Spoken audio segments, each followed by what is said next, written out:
पीले दांत वाली बहू। रंजना कभी ब्रश नहीं करती थी। उसे कितनी बार उसके माँ बाप ने डांटा, लेकिन उसका कोई असर उस पर होता ही नहीं था, जिस कारण से उसके दांत पीले पीले हो जाते हैं। शादी के बाद। अरे बहू, वैसे तो तुझ में कोई कमी नहीं है, पर तेरे दांत इतने पीले कैसे हैं बेटा? कैसे मतलब? कोई सर्जरी थोड़ी ना कराई है। वो तो क्या नाम, मैं ब्रश नहीं करती थी तो पीले हो गए। अब क्या करूं? आप कहे तो लाल करवा लूं या फिर काले? यार ये क्या है, क्यों माँ से लड़ रही हो? लड़ रही हूँ? अरे मैं लड़ रही हूँ या ये बोल रही है कि दांत पीले हैं, पीले। अरे तपस्या थोड़ी ना की है इन्हें पीले करने के लिए। बकायदा ब्रश नहीं किया है 20 साल तक, तब जाकर। छी, कैसी बात कर रही हो? ये उस वक्त तो पीले नहीं थे जब हम लोग तुम्हें देखने आए थे। अरे तब साफ करवा लिया होगा डेंटिस्ट के पास जाकर। अब देखो कैसे पीले पीले लग रहे हैं। रंजना सास की तरफ गुस्से से देखती है। फिर शुरू हो गई पीले पीले पीले। अरे पीले तो तब भी थे जब मेरे हाथ का रसगुल्ला उड़ा उड़ा कर खा रही थी और बोल रही थी, लड़की नहीं गुणों का खजाना दे रहे भाई साहब आप। खैर, अब वो लोग करते भी तो क्या करते, पीले दांत वाली बहू पल्ले पड़ी थी तो झेलना तो था ही। एक दिन कीर्तन में रंजना गाना गा रही थी। अरे कमला बहन, माँ का द्वार है, यहाँ तो सब शुद्ध होकर आते हैं, फिर अपनी बहू को ब्रश भी नहीं करवाती तुम। दूर से पीले पीले दांत भक्ति में बाधा उत्पन्न कर रहे हैं। और कोई 2 साल के बच्चे थोड़ी ना लेकर आई हूँ मैं बहू बनाकर। अच्छी खासी लड़की है, अरे कैसे करवाऊं ब्रश? ये तो उसे खुद करना चाहिए ना।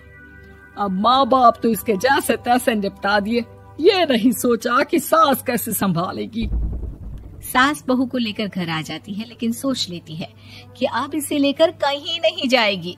अगले रोज बहू कहती है, अरे क्या हो गया, मंदिर नहीं जाना क्या? कीर्तन का वक्त हो रहा है। मेरी मधुर वाणी से कान्हा जी जागते हैं और सोते हैं। आप तो जानती है ना उनकी भक्ति में कितना मन लगता है मेरा। वो क्या है ना, तबीयत ठीक नहीं लग रही है मेरी, आराम करूंगी मैं। तबीयत ठीक नहीं लग रही? अभी तो मिथुन के गाने पर नाच रही थी आप, और अब बोल रही है कि तबीयत ठीक नहीं लग रही। अरे भक्ति में मन लगा लो सासू माँ, ऊपर जाना है, क्या मुंह दिखाओगी आप? हाँ? सास को बहू की बात पर गुस्सा आ जाता है। मैं क्या मुंह दिखाऊंगी, इसकी चिंता तो ना कर, समझी? अपने मुंह की चिंता कर, जो ये पीले पीले दांत लेकर हर जगह पहुंच जाती है। पता है लोग कितना मजाक बनाते हैं। ना जी ना, मैं नहीं जाना कहीं तेरे साथ। तो ये बात है। कोई ना, मत जाओ, मैं अपने कमरे में ही बैठकर भक्ति कर लूंगी। ऊपर वाला दांत थोड़ी ना देखता है, मन देखता है, भावना देखता है। और अरे बस बस, तू सब कुछ दिखा, बस ये सफेद चमकदार दांत ना दिखाना किसी को, है? जा यहाँ से। बहू को सास की बात का कोई फर्क नहीं पड़ता, वो तो जैसी थी वैसी ही रह जाती है। सुबह नहाकर किचन में खाना बनाना, फिर खाना खाना, कीर्तन भजन करना और सो जाना। एक दिन, माँ जी मैं सहेली के घर जा रही हूँ, शाम को लेट आऊंगी। हाँ, तो जाना, मैंने कौन सा तेरी आरती करनी है घर पर बैठकर। रंजना सहेली के घर जाती है, जहाँ वो पार्टी में जाने की तैयारी कर रही होती है। अरे शिखा, कहाँ जाने की तैयारी कर रही है? मैं गलत वक्त पर आ गई क्या? अरे नहीं यार, उल्टा सही वक्त पर आई है। मैंने ये साड़ी और ज्वेलरी निकाली है यार, शाम को इनके ऑफिस की एक पार्टी में जाना है। बताना कैसा लग रहा है ये सब? नहीं यार, इस ड्रेस के साथ तो वो वाली ज्वेलरी अच्छी लगेगी। हाँ, सही बोल रही है, मैंने ध्यान ही नहीं दिया। वैसे तो हमेशा से मस्त फैशन सेंस रखती है। तो बड़ा जाती होगी ना पति के साथ पार्टी में। रंजना कुछ नहीं बोलती, बस सोचती है कि यार काश ये बात सही हो जाती, पर मैं क्यों नहीं जाती पार्टी में? क्या इन लोगों की कोई पार्टी होती नहीं होगी? रंजना घर आती है और रात में पति से सवाल करती है, एक बात बताइए, आप मुझे किसी पार्टी में क्यों नहीं ले जाते? क्या आपकी यहाँ ऑफिस में पार्टी नहीं होती? पति बेचारा क्या कहता कि दांत पीले हैं तुम्हारे इसलिए। अरे कोई पार्टी होती नहीं हम लोगों के ऑफिस में, तो कहाँ से लेकर जाऊं? और मार्केट, मॉल, कहीं वीकेंड घूमना, कहीं तो। अरे यार सारे हफ्ते में एक छुट्टी मिलती है, तो सोचता हूँ कि आराम ही कर लूं। क्यों? रंजना मन मार के रह जाती है। पहले कभी सास के साथ मंदिर जाया करती थी, लेकिन वो भी सास ने ले जाना बंद कर दिया।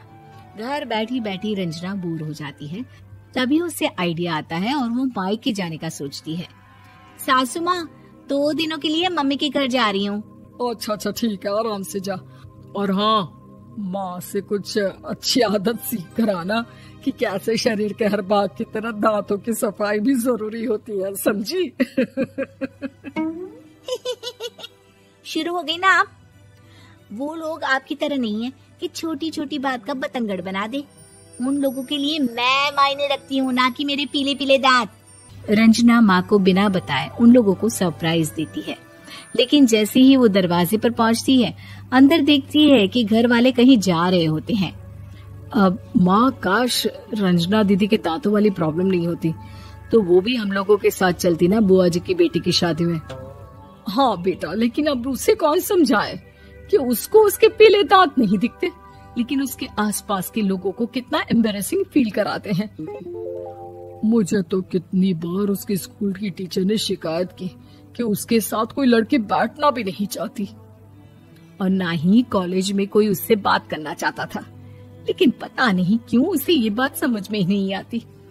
कोई कमी नहीं है उस लड़की में, बस यही कि दांत पीले हैं।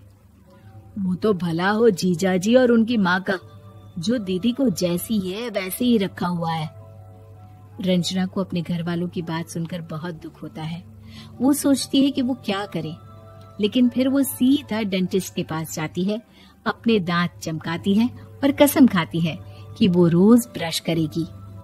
अरे क्या हो गया? तुम तो 2 दिनों के लिए गई थी ना, पर कोई ना, अच्छा है, चलो आ गई तो।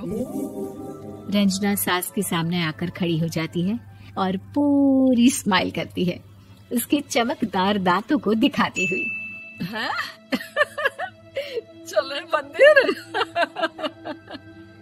माँ, मुझे माफ कर दीजिए, मैंने आप लोगों को बहुत एम्बैरेसिंग फील करवाया। मैं आज से रोज ब्रश करूंगी।